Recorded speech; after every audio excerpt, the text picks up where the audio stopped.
Good morning and welcome to Our Issues Milwaukee. I'm your host, Andrea Williams. Our focus this morning will start on an organization that was formed in 1909 with a mission to ensure the political, educational, social, and economic equality of rights of all persons and to eliminate racial hatred and racial discrimination. I'm talking about the National Association for the Advancement of Colored People. The Milwaukee chapter of the NAACP has been in existence since 1924, and it's one of the oldest branches in the nation. My first guest is the president of the Milwaukee Branch NAACP, Mr. Fred Royal. How are you? I'm well. How are you? I'm doing well. Thank you so much for coming here today. And if you would, tell us more about yourself and what led you to where you are today as being the president of the Milwaukee Branch NAACP. Well, I had been active on the MATC Board of Directors, which afforded me the opportunity to become the liaison to the Social Development Commission for MATC, where I met Attorney James Hall. It was through that relationship that led me to the NAACP. And as he had fulfilled his second term, he asked if I would be willing to take on this responsibility. And I was foolish enough to agree to it. And you say that jokingly, but it is a huge responsibility. It truly is. With all of the different issues that are taking place, not only in our city, but across the nation. The NAACP has and continues to lead the fight on many of those issues. So you took office in January, so you're coming up on your first year anniversary. And in a city like Milwaukee that has been described as hyper segregated, what in your opinion is the number one issue that needs to be contended with? Well, not only is it hyper segregated, it has 40% of black male unemployment and has had 40% of black male unemployment for over 35 years. It has 23% poverty, and it has had 23% poverty for over 35 years. So in my opinion, the primary goal for me is to get those indices reduced. Poverty has to be the primary concern of all individuals in this community, because not only does poverty exacerbate those negative indices and hypersegregation, but it also pulls resources from areas that could benefit from that, like education. You know, we have the highest incarceration rate of black males in the world, not just the United States, because the United States leads in that category in the world, and we are the epicenter for that in the United States. So we're placing more resources in incarcerating individuals versus educating individuals. Yeah, and we've talked about those issues so many times on this show, so it's good to know that your organization is on top of that and has things in place to deal with it. We'll talk about what those things are in just a little bit, but in the early years, the Milwaukee NAACP actively addressed issues related to segregation in housing, employment, and education. The branch also worked hard to protect voting rights and to establish protections against police misconduct. So fast forward to 2015, and when it comes to many of the issues that I just mentioned, it almost appears that we've come full circle. What's your opinion on that? Well, if you look at what the Kerner Commission stated that was empowered after the riots broke out in 1965, those issues were the ones that were heightened, and the Kerner Commission stated that America is moving towards two societies, one black, one white, separate and not equal. We see it today. Those very issues are still the issues at the heart of what we're dealing with today. And I think that a lot of people, myself included, when we saw President Barack Obama be elected for his first term, a lot of people thought, wow, America's really moving forward. We've gotten past the racism, and race relations appear to be doing well if America can vote in its first African-American president. But I think with the election, President Obama, we kind of saw race relations and racism really take a few steps back. It was almost like racism reared its ugly head, something we hadn't seen in a while. So it's a true testament that it's always been there, but it's definitely not under the rug. Not at this time. I No. think the Tea Party pulled that cover back and showed just how racist the society can be. Barack Obama was the right person for the right time. When we looked at where we were as a country as far as the economics, the fighting of two wars, the majority of the Americans were tired of that. We were looking at 401ks in a major decline. So they were looking for an alternative, and you got to give credit to President Obama. He is a very intelligent individual, whether people recognize that or not. But coming into office and dealing with the challenges that he has dealt with, and dealt with them with the expediency in which he has dealt with them, I think is unprecedented. Because if you look at the levels of unemployment, if you look at the financial institutions that were in a major disarray when he came into office, they called it the Great Recession, but it mirrors the Great Depression. And he pulled us out of that within 8 years, or less than 8 years. The Depression lasts 12 years. And it actually, if you really study the numbers, it takes longer to get in that mess. Sometimes it takes longer to get out of the mess, is what I'm trying to say. And so that is pretty remarkable.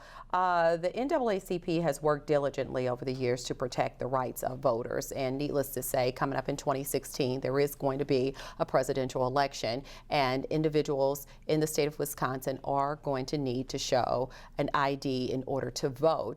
What are your thoughts on the voter ID scenario and how it's gone back and forth and where we are now? One of the major initiatives for the American Legislative Exchange Council, which writes most of these regressive laws for the right-wing government or people that have the right-wing ideology, are trying to roll back voter or actively doing a voter suppression initiative across the country. This is America. You would think that if you were born in this country, you would have to opt out of voting rather than go through hoops to vote. So we've been fighting that fight. We actually had a lawsuit with Voices de la Frontera to try and impede that process from being implemented, but unfortunately we were unsuccessful. Okay, and so the NAACP has always been known for doing voter registration drives. Do you have anything in mind leading up to the upcoming elections to get people registered, make sure they have their ID and understand everything it is they need to do to let their voice be heard? We've been in conversations with the library, and we're trying to partner with the library to use that as a forum to educate people on the necessary documentation that they'll need for the upcoming election. Okay, so people should just keep their ears open and kind of be on the lookout for what it is that you will be offering us in terms of voter registration. Yes. All righty. We've seen a huge number of innocent black men and women who have lost their lives due to confrontations with police officers across the country, whether that confrontation is verbal, whatever the case may be. These individuals were unarmed, and it has caused quite a stir across the country. We're looking at the proposal of Milwaukee police officers wearing body cameras, and recently there was a public hearing held on this. Giving the community a chance to speak on this, what does the NAACP's local chapter think about the body cameras? Well, I actually attended that public hearing last night in Hillside, and there were some very poignant questions that I felt were relevant that were raised. One being the amount of time that the officers have before they can destroy a video. 120 days for generally classified videos, that there's no use of force involved.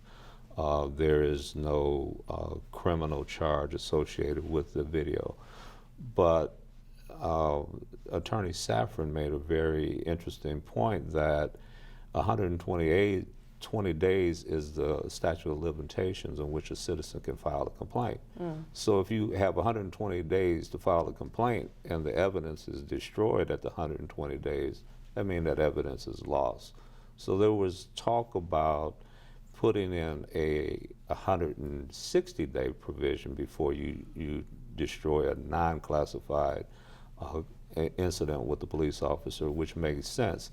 And then those cases that did rise to the level of charges, they be allowed to be archived for 8 years, because the statute of limitations for a federal suit is 6 years. So without having that evidentiary evidence available, what's the point?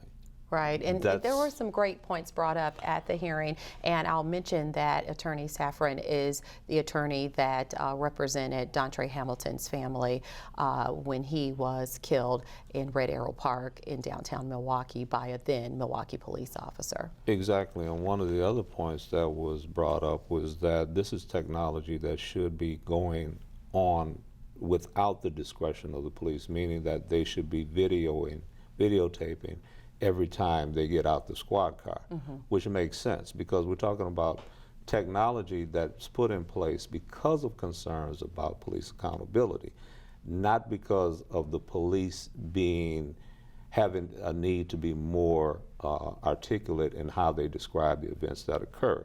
That's not what the issue of body cameras is. It's about police accountability, because we've had 60 cases of illegal strip searches pending in the court cases, and only 4 officers have been charged with criminality due to those illegal body cavity searches. But there's a cost to bad policing that we aren't recognizing.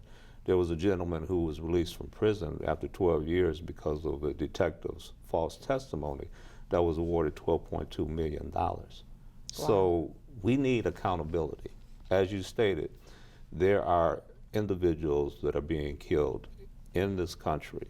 I think we saw one individual in Ohio that was shot in the back as a police officer verbally stated, "Stop, you're reaching for my gun, stop resisting," and he just blatantly shot this man 8 times in his back.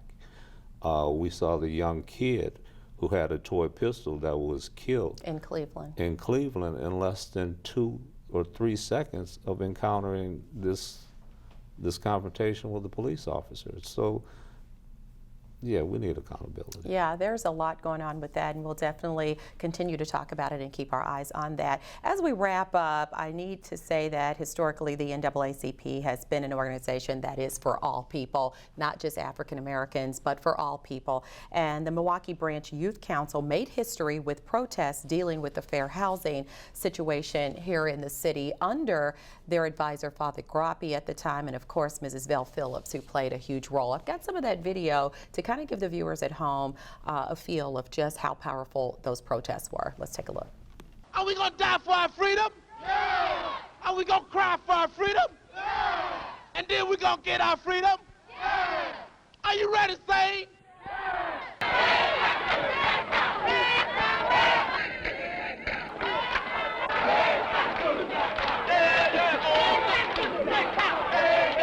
Our right of freedom of speech is worth dying.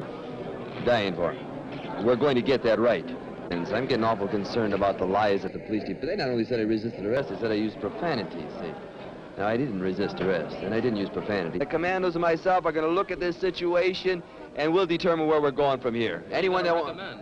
What am I going to recommend? I'll tell you, after I get a shave and a meal and an hour's sleep, I'll know what I want to recommend. I've got a meeting with the mayor to get this thing straightened out. Now, we've met with the mayor before. The only thing we're going to do with the mayor is we're going to tell him what we want. So when you look back to 1967 and the historic scenario dealing with the Milwaukee Youth Council for the NAACP, it just goes to show how really young people and old alike have a voice and really can make a difference when they come together and let their voice be heard. One of the things a lot of people have forgotten is that Julian Bond, one of our civil rights icons who just passed, formed SNCC, the Students Alliance Against Nonviolence. That was pivotal in the Voting Rights Act, because these young warriors went in the face of opposition knowing that they would be beaten, sometimes or potentially even killed for the right to vote. Now, the NAACP was in the background making sure that the laws were crafted that would address this issue, but it was SNCC, CORE, and SCLU that were on the front lines. So that youth component to activism is always needed, and I think that's what's missing in Milwaukee right now. All right, well, we definitely thank you so much for coming by, and I know that you'll be back again because the issues are always there. So thank you again. The Milwaukee Branch NAACP is located on Dr. Martin Luther King Drive, and of course, Mr. Fred Royal is the president of the Milwaukee Branch NAACP. You can call 414-562-1000 or log on to naacpmke.org for more information. When we return to Our Issues Milwaukee, we'll switch our focus to an organization whose goal is to address the health problems of African Americans and to ensure equitable and comprehensive health care for all people. We'll meet Dr. Patricia McManus from the Black Health Coalition of Wisconsin right after this.